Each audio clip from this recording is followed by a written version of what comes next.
Israel और Hamas के बीच चल रहे युद्ध की वजह से वहां रहने वाले भारतीयों के लिए मुसीबतें बढ़ गई हैं। लेकिन इस बीच अच्छी खबर यह है कि वहां कोई भारतीय हताहत नहीं हुआ है।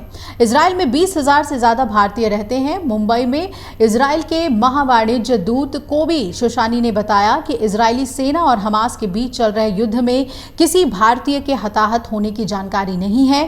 भारत इजराइल के बीच फ्लाइट्स बंद हो गई हैं। विदेश मंत्रालय इजराइल में फंसे भारतीयों को देश वापस लाने में जुटा हुआ है। इजरायली महावाणिज्य दूत कोबी शोशानी ने यह भी जानकारी दी कि हमें इजराइल में रहने वाले किसी भी भारतीय की मौत या उसके घायल होने की जानकारी नहीं मिली है। अगर हमें इस बारे में कोई जानकारी मिलेगी तो मैं व्यक्तिगत रूप से इस मामले को देखूंगा। इजराइल में 20,000 से ज़्यादा इंडियंस रहते हैं और उन्होंने कहा कि मैं वहाँ फंसे भारतीयों की सही संख्या के बारे में पुख्ता तौर पे कुछ नहीं कह सकता, लेकिन इजराइल में रहने वाले ज़्यादातर भारतीय तेल अवीव में रहते हैं। यहाँ से हर साल हज़ारों लोग तीर्थ यात्रा के लिए जेरूसलम भी जाते हैं। कोशी शोशानी ने बताया कि हमास ने जब शनिवार को हमला किया था तो काफ़ी बॉलीवुड कलाकार इजराइल में हो रहे एक इवेंट में मौजूद थे। हाल ही में अभिनेत्री नुसरत भरूचा सुरक्षित वापस भारत लौटी और इस संघर्ष की शुरुआत शनिवार को हुई जब हमास के चरमपंथियों ने इजराइल में घुसकर लोगों को निशाना बनाना शुरू कर दिया। इसकी वजह से दशकों में पहली बार इजराइल की सड़कों पर भीषण गोलीबारी देखने को मिली। दोनों तरफ से 2100 से ज्यादा लोगों की जान जा चुकी है। भारत ने इजराइल से भारत लौटने के इच्छुक भारतीयों के लिए ऑपरेशन अजय की शुरुआत करने का ऐलान किया है। इजराइल और भारत के बीच फ्लाइट्स बंद होने की वजह से वहां फंसे भारतीय चाह कर भी नहीं लौट सकते हैं।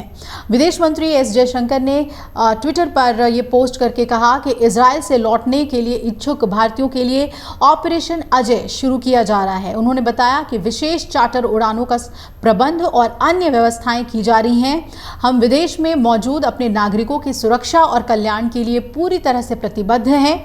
मुंबई में इजराइल के कॉन्सुल जनरल कोबी शोशानी ने कहा कि इजराइल में 20,000 से ज़्यादा भारतीय रहते हैं। हालांकि उनका कहना है कि इजराइल में फंसे भारतीयों के सटीक आंकड़े और जानकारी अभी नहीं है। केरल के मुख्यमंत्री पिनराई विजयन ने मंगलवार को एस जयशंकर को चिट्ठी लिखी थी और कहा था कि राज्य के लगभग 7,000 लोग इजराइल में फंसे हुए हैं। विजयन ने छात्रों के बारे में भी खास तौर पे जानकारी दी और एस जयशंकर को चिट्ठी में उन्होंने कहा कि करीब 7,000 लोग हैं जो फंसे हुए हैं वहाँ पर, सिर्फ केरल राज्य के, और साथ ही उन्होंने छात्रों की सुरक्षा सुनिश्चित करने के लिए मंत्रालय से हस्तक्षेप करने की मांग की थी। इजराइल और हमास के बीच बीते 5 दिनों से जंग जारी है और ऐसे में युद्धग्रस्त इजराइल में फंसे भारतीयों को स्वदेश लाने के लिए भारत सरकार ने अपना ऑपरेशन अजय शुरू करने का ऐलान कर दिया है। विदेश मंत्री एस जयशंकर ने बताया है कि इजराइल में फंसे भारतीयों को स्वदेश लाने के लिए विशेष चार्टर विमान और अन्य ज़रूरी इंतजाम किए जा रहे हैं और पूरी तरीके से दोनों देशों के राजनयिक एक दूसरे के संपर्क में हैं ताकि भारतीयों की सुरक्षा सुनिश्चित हो और जल्द से जल्द स्वदेश वापसी के सारे इंतजाम हो सकें। अमर उजाला अब आपके टीवी पर भी। अपने स्मार्ट टीवी पर YouTube पर सर्च करें अमर उजाला, चैनल सब्सक्राइब करें और देखें ताज़ा खबरें, वो भी HD क्वालिटी में। और हाँ, बेल आइकन दबाना ना भूलें ताकि हर खबर हो आपके घर। अमर उजाला, निष्पक्ष, निर्भीक, निरंतर।